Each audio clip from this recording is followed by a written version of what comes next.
বিসমিল্লাহির রহমানির রহিম। শুরু করছি তৃতীয় শ্রেণীর গণিত অধ্যায় 9 পৃষ্ঠা 106 10 নম্বর অঙ্ক।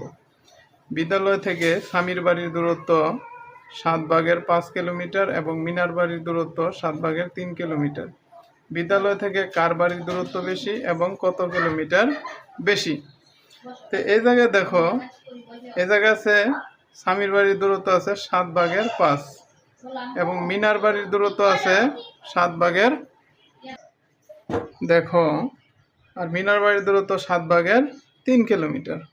আমরা জানি যদি ভগ্নাংশের হর দুইটা সমান থাকে এবং লব যেই ভগ্নাংশের লব বড় সেই ভগ্নাংশটি বড়, তাহলে দেখো যেহেতু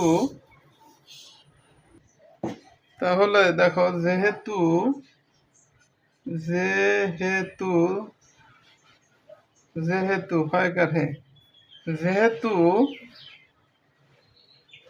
7/5 বড় আর ছোট হইতেছে 7/3, সুতরাং কার বাড়ির দূরত্ব বেশি? স্বামীর বাড়ির। সুতরাং বিদ্যালয় থেকে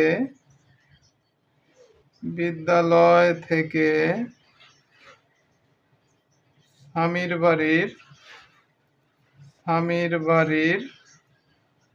দূরত্ব, বিদ্যালয় থেকে স্বামীর বাড়ির দূরত্ব বেশি। ঠিক আছে, এখন দেখো আবার কি বলছে, কত কিলোমিটার বেশি।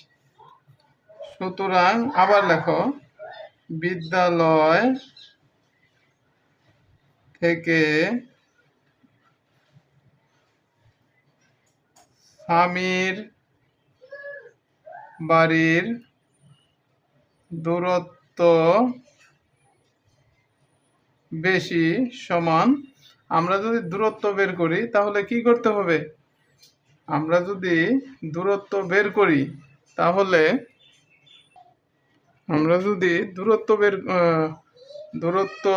বের করি মানে কত কিলোমিটার বেশি, দূরত্ব নির্ণয় করতে হলে কি করতে হবে? বিয়োগ করতে হবে। 7/5 বিয়োগ 7/3, এত কিলোমিটার। তো কিলোমিটার সমান, এই জায়গায় ভগ্নাংশে হর আছে 7, এই জায়গায় 7, তাহলে লসাগু হবে 7। উপরে লব আছে 5 বিয়োগ এই জায়গায় আছে লব 3, এত কিলোমিটার সমান 5 থেকে 3 বাদ দিলে 2, নিচে 7, এত কিলোমিটার। সুতরাং